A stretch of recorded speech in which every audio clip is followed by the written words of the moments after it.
Hello, it's time to do a little reading of Chandler Brossard. This is from a book that's probably out of print, Over the Rainbow, hardly. Collected seizures, short seizures. Stephen Moore put it together, and it features one short, I guess he called them chapbooks, Moore. I don't know if that's what they were considered, but I'm going to read something because it's not available on the planet Earth, nor was it written there, I suspect.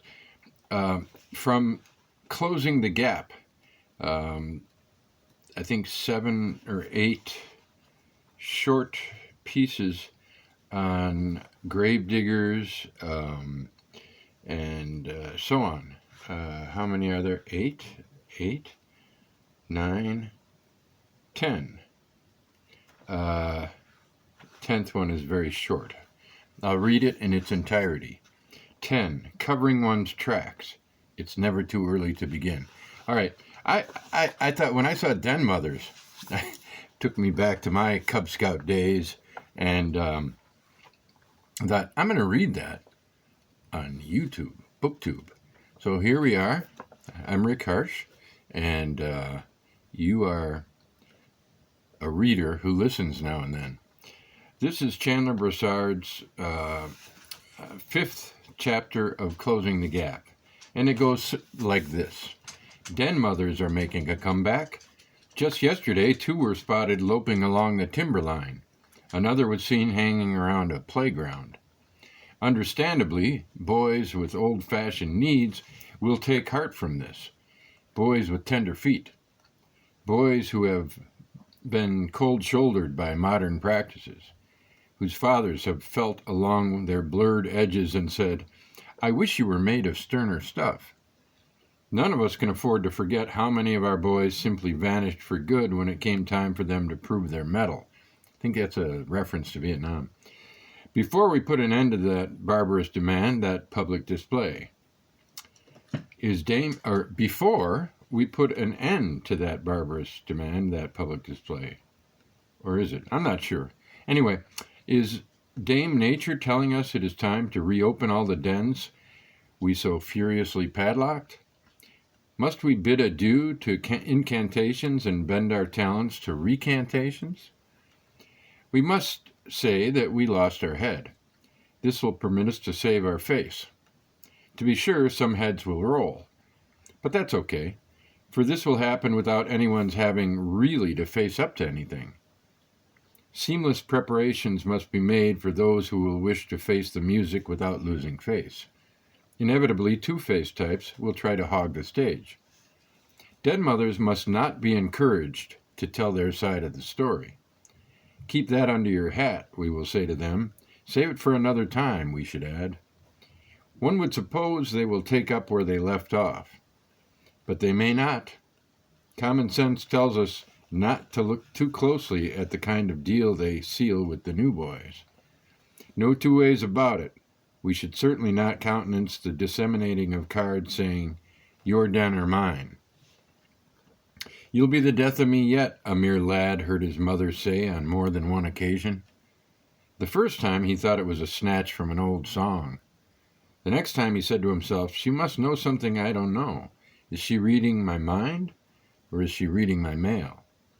If you ask me, his father said, I'd say she was reading the handwriting on the wall. But we live in a tent, mere lad said. Ain't no walls here. One day, hunting in the woods, he mistook his mother for a honey bear and let her have it. Well, she was right, he said, and put his gun back where it belonged. But somehow, I don't think this is what she had in mind. There's more to destitution than meets the eye. Some are born to it. Others spend a lifetime acquiring it.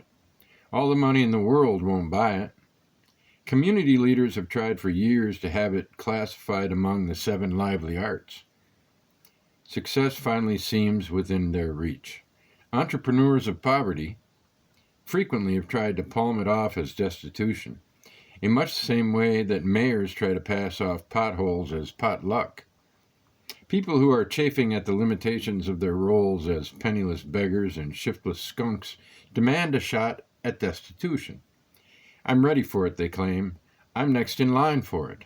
And besides, they add in a stage whisper, I know it by heart. Wrong, oh so wrong. Like the cheeky vixen who looked the queen up and down and said, what's she got that I haven't got more of? Such misapprehensions can never lead to social change, not in a million years. Why is it that people who own sawmills prefer to use platitudes when the real thing can be had for the asking? Is it because they think people are unwilling to pay for the difference, or can't tell the difference? Oh, sure, they say, if you're talking about acquiring a rich patina over the years, no question about it. But who's interested in patinas these days? Just answer me that. And we all know about postponing gratification. How many folks do you think you'll hear say, come on down to the rumpus room. I want to give you a taste of the real thing. Sure. We're not taken in by his salesman's line. We know for a fact that his grandfather, the founder of the mill, turned down an invitation to a chamber music concert with these words, have you ever heard Pete go tweet on his piccolo? The exigencies of the marketplace are afoot. Physicians who have taken to healing themselves are raising Cain with the status quo. They have no consideration for others. They don't give a hoot for the pain of the people. Your lumbago can go climb a tree for all they care. Knock, knock. Who's there? It's me, Doc. It's me, Doc. Joe Deaver. That swelling behind my ear, damn you, man. It's all I can do to heal myself. Gosh, Doc, what's the matter? You sick or something? Don't get cute with me, beat it. Their fellow workers in their favorite hospitals have been thrown for a loop. Their laments are reminiscences. Head nurses say, he wasn't at all stuck up. He was on a first-name basis with all the newest diseases. Druggists, too, have been hit. His prescriptions came from the heart, they recall. They didn't lead you around by the nose. Golfing partners at the club are unmistakably crestfallen. They feel they've been jilted.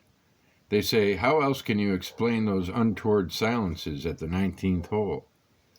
Taxonomists and taxidermists are squaring off, each is claiming dominion.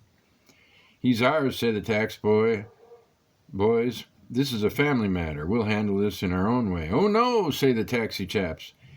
Once you're out of it, you're out of it, and that's where we come in. High courts will be approached. Meantime, medical journals are placing their staffs on an emergency footing. Limestone with traces of sodomy. There's a latest Chandler Brossard. Unfortunately, he died just before this was published. And, maybe we'll put some of this out someday. But it's really wacky stuff. Raging Joy, Sublime Violations is actually in this book. We took it out, or had it removed by the surgeon Stephen Moore himself, and published it separately. I'm now wondering, why didn't we publish the whole thing? There's some great stuff in here, and you just heard one of the wackiest of them.